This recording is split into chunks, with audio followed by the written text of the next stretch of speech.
Hi there. Today we're going to be talking about the Samsung Galaxy S5. Yeah, old phone, 2014 it came out. And why I think it's still a fantastic phone today in 2021. Why I think you should buy it today in 2021.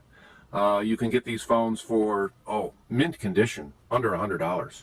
You can pick, good, better, best, what quality you want. If it has a little bit of scratches, or I've ordered many of these phones, 6 or 7 or 8 of them.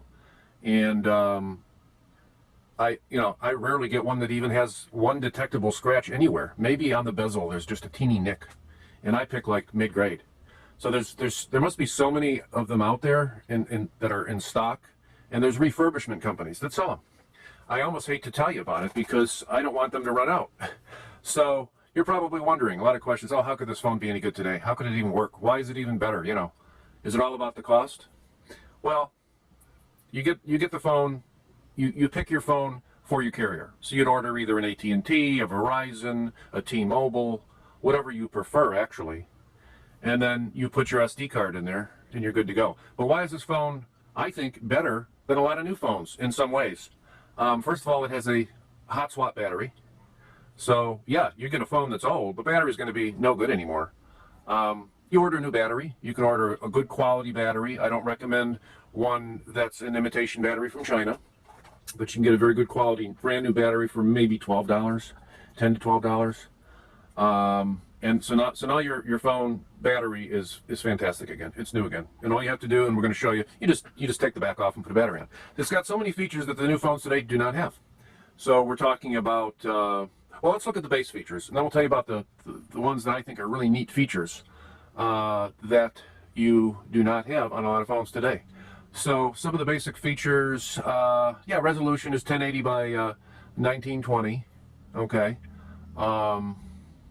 It has a 2.5 gig 4-core processor, and I know that sounds slow by maybe today's standards. You'd get an 8-core or more, or 10-core, or whatever they have now, that might be a 2.5. And yes, the new phones are going to be a little bit snappier and faster, but this phone still gets the job done.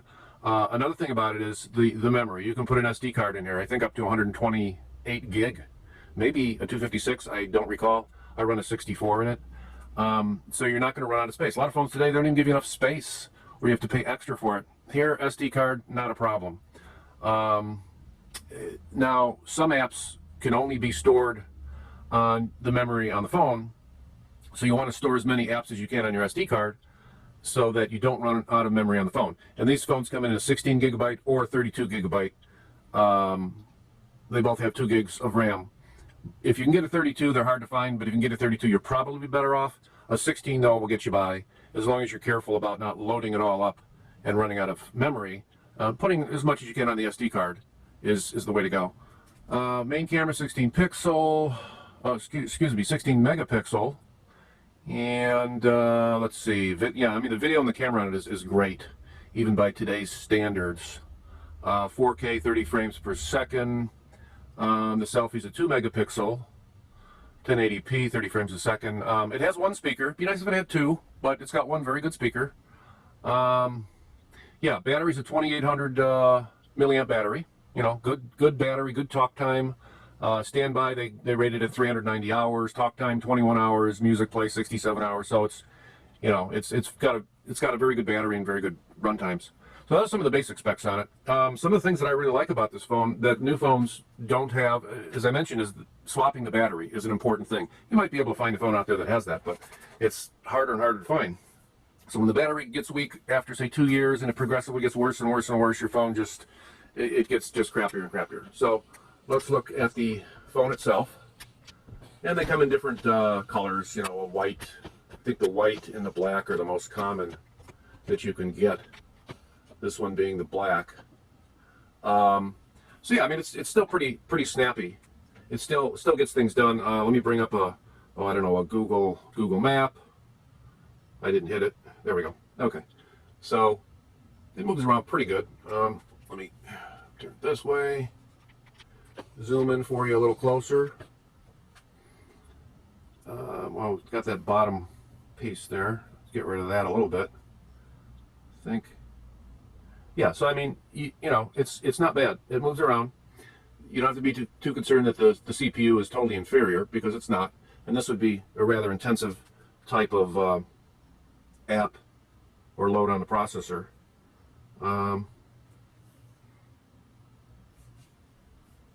Got this one. This is also kind of intensive, actually, too, on the processor. There's a lot of data being exchanged, but you know, so it scrolls pretty smoothly. Let me show you the battery while we were talking about it. Let me shut the phone down. Power it off. This happens to be an optional Samsung case that you can get. It's leather, and it's made for the phone. You can get it with wireless charging built in. I don't use wireless charging anymore because I find that it's the heat that it generates isn't good for the phone or the battery. So this particular model doesn't have the wireless charging, but the phone supports it. If you really want it, you can get the Samsung wireless charging little add-on case that I use here. I put some Velcro on it here to, you know, keep it from closing on its own, and it's just protective. I also have a you can see the fingerprints, but I also have a protective screen, aftermarket screen, just to protect the screen. So if something were to hit this, it would hopefully just crack this screen, not the main one below it. So yeah, this just peels off like the standard lid on the back, and this happens to be a very good brand of batteries, by the way, that I like. So yeah, you can see I got it actually taped in here, but you know, hot swap the battery. You know, if you're in a pinch and your battery runs out, you got a second one, you can pop it in. Battery starts to get a little old after a couple of years, just order a new one, you're good to go again. SD card, SIM card there, and it also has contacts for their, you know, their proprietary case if you do use it. The wireless charging would be in this area. This one doesn't have it, as I mentioned, but that's what these connections would be for.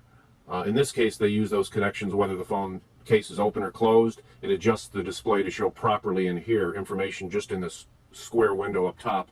So it's, you know, it's pretty nice. So now if you notice, this is gasketed here. See, it's all gasketed around. This is a totally waterproof phone. I don't mean just water resistant, I mean waterproof. You could drop it and submerge it in water, okay? Down to so many, you know, meters, so many feet, okay? Provided you have, and these do wear out over time, and you can order them for, I don't know, 50 cents or something. Provided you have this battery cover closed, I could submerge this without a problem. Try that with the new phone. You get them wet and they're ruined. So I'm going to power this back up again. Another thing that it has is an IR blaster, infrared blaster. Okay, you can use this as a remote control on just about any device. A variety of apps. You know, if I'm sitting in a doctor's office, or you know, the TV's blasting loud, well, it won't be blasting loud for long.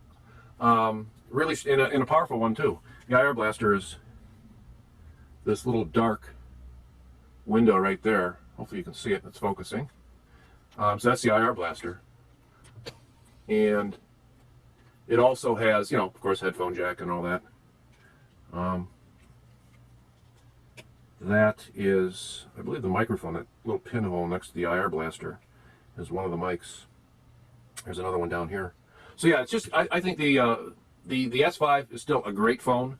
You know, if you're on a budget, I mean, people that spend $1,500 on a new phone that's going to probably turn to garbage because of, you know, the battery, and then it costs a lot of money to get the battery replaced. On some phones, it's a big deal. Or if you have a phone that runs out of memory and there's no way to upgrade the memory, you know, that's ridiculous too. So for, you know, $80 to $100, you can get this phone, order one for the carrier that you use. You put the SIM card in there, and you're good to go. It's really a great phone, even by today's standards, in my opinion. I know there'll be people that, you know, want the latest, greatest $1,500, $2,000 phone. You know, the S6 that came out after this, I thought was getting stupid already, because the glass on the edges curved around a little bit. So all you needed to do is just drop it. Boy, you crack that in a second. You know, this phone was one of the few that was designed. It's got a nice metal bezel that sticks proud of the glass slightly. I just think it was really a good phone, designed very well. You couldn't get away with that with today's standards. They don't want the things to last. They want you to crack the glass. They want it to go bad from water intrusion. They don't want that thing to last. It's obvious. So just a little rant on the S5. Thank you for watching. Give you a little shot of the pup here that's sitting here in the background. Say hi to the camera. Oh, she's still practically sleeping. Thank you for tuning in. Please give a comment or a like. Have a good day.